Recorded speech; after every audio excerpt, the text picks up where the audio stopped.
Welcome back. We have Rose Soneff joining us today, a public health dietitian. It's great to have you back on the show, Rose. Thank you very much, Susan. Yeah, we're talking today about the fact that at this time of the year, there's so many vegetables and fruit that you can get at cheaper prices. Everything is in abundance, and you want to hold on to it as long as you can without it going bad. Interesting statistic, I think a lot of people can say the same. The average family throws away about 30% of their produce, and a lot of the time this could be changed if we're storing it properly. Yeah, a few minutes when you purchase will save you a lot of money in the long run. So from a food security perspective, that's really important. So this has been a really popular thing that people have emailed us for. You can actually download the Store It guide from the Interior Health website. So I just brought a copy of it so people know what to look for. Fantastic. But it's the third page I find really useful to put on the fridge, because this shows what you keep in a refrigerator and the things that you should keep on the counter. And so I've brought a few samples of the common mistakes that people, have done with some of their fruits and vegetables. Okay. Okay, so let's start off with tomatoes. Tomatoes should always be kept on the counter and not in the refrigerator, and with the stem side up. And that's because if it's going to spoil, it's going to start spoiling right around the stem. So I always refrigerate mine. You get better flavor. So the next one is, I want to show you these two cucumbers. So what's the difference, do you think, Susan? Do you want to just, can you see much of a difference? I really can't.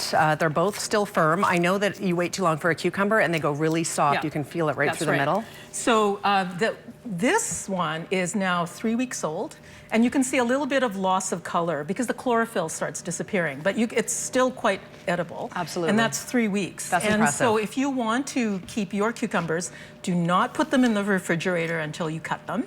That's a surprise for a lot of people. When you get it home, look to see if it's any moisture. If there is, then what you would do is you would take the plastic off like this, take a paper towel, make sure that all the moisture is off, insert it in a plastic bag that you've perforated, and keep it on the counter like this one, and it'll keep for a while. It'll dehydrate, so you won't get it as firm as this, but still, if you buy the cucumbers 3 in a pack, you still want it in a couple of weeks, right? Yes. Or if you're going on vacation. Yes. So that's another one. Great tip. Paper towels are your best friend. I use them all the time, and here's an example. Lettuce. So what you do is when you get the lettuce, you can follow me, you want to have it be able to breathe. So you're going to puncture about 10 holes in it, okay? Like that, okay? The lettuce should be as dry as possible. That's perfect, yeah. Okay. And as dry as possible, and if it's still not dry, I don't know if you can see, but I've actually inserted some extra paper towels in there. So it just keeps it from getting moist. That's right, and then just wrap it up in some paper towel. Okay. Like that. And then put it back in your perforated bag into the fridge. And it will, honestly, you take a couple of leaves off, but it will keep, and if you find that it's still really moist, just change the paper towel or add more paper towel to it. Nice and easy, just like that. My sister, she always seems to be on top of this stuff. Yep. She puts all of her things that she refrigerates in without any plastics at all. She thinks it's better to let them breathe. That's obviously not the case. Well, what'll happen is that you'll lose a lot of moisture. Refrigerators are like dehydrators. It draws the moisture out. So the next day, all your lettuce will be sort of limp because all the moisture's been drawn out, which is a really good segue. This is a bunch of parsley. And oftentimes, I can't even use parsley as quickly as that when you get a bunch, okay? You get so much of it. So what you do is you get it home, and you, again, I might spin it dry, but you treat it just like you would good flowers.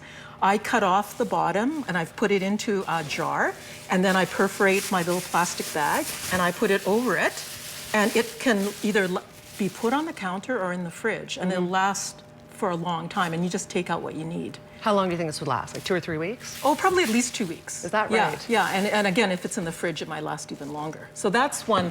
Now, not everybody has room in the refrigerators. That's the downside. If you have lots of room, then it's no problem. This has been the favorite, and when I say to people, you should keep your onions in pantyhose, they sort of look at me really odd. So this is just a knee-high stocking, and you want to make sure that the onion is nice and firm, and it's got that papery skin. Okay. If it isn't, you just let it dry out. But once you have that, you take it and you put it in there. You put a twist tie above it, and then you add your next one. let that go through, and then put it on. So what is this doing? This is keeping them separate, and it keeps them aerated so that they don't, if it starts to spoil, their whole bag doesn't spoil. And then when I've got a whole bunch, I just keep them hung on a hanger, and it keeps for weeks and weeks and weeks without getting, yeah. The one thing that most people don't know is that potatoes should be in a brown paper bag so that it doesn't get the light and start sprouting like that. The other one is you never store potatoes and onions beside each other because this gives off a gas that causes this to start sprouting. Fail, that's what I've been doing wrong. Yeah. I do this all the time. I put my onions and potatoes in my pantry in a little basket on the ground. I think I'm doing myself a favor somehow because they're all stored together. Exactly. Then finally, I have a picture of some mushrooms that I sent to you. Yes. I didn't bring any here. But if you have mushrooms that come in those little pouches on the left-hand side, you can just poke a hole with your barbecue stick in it, but keep it in that package. If you buy it loose, like the one on the right, put it in a perforated bag with paper toweling. Mushrooms give off a lot of moisture. So in the next day, if you feel it's really wet, take that paper towel out, replace it with another paper towel, and your mushrooms will stay a lot faster. So a few tips, again, download this. It can save you a lot of money. Absolutely, and that one page that's in there, you can put it on your fridge and then it'll be at the ready for what do I do with tomatoes? Absolutely. What do I do with apples? Yeah. I bet you have zero wastage at your house, Rose.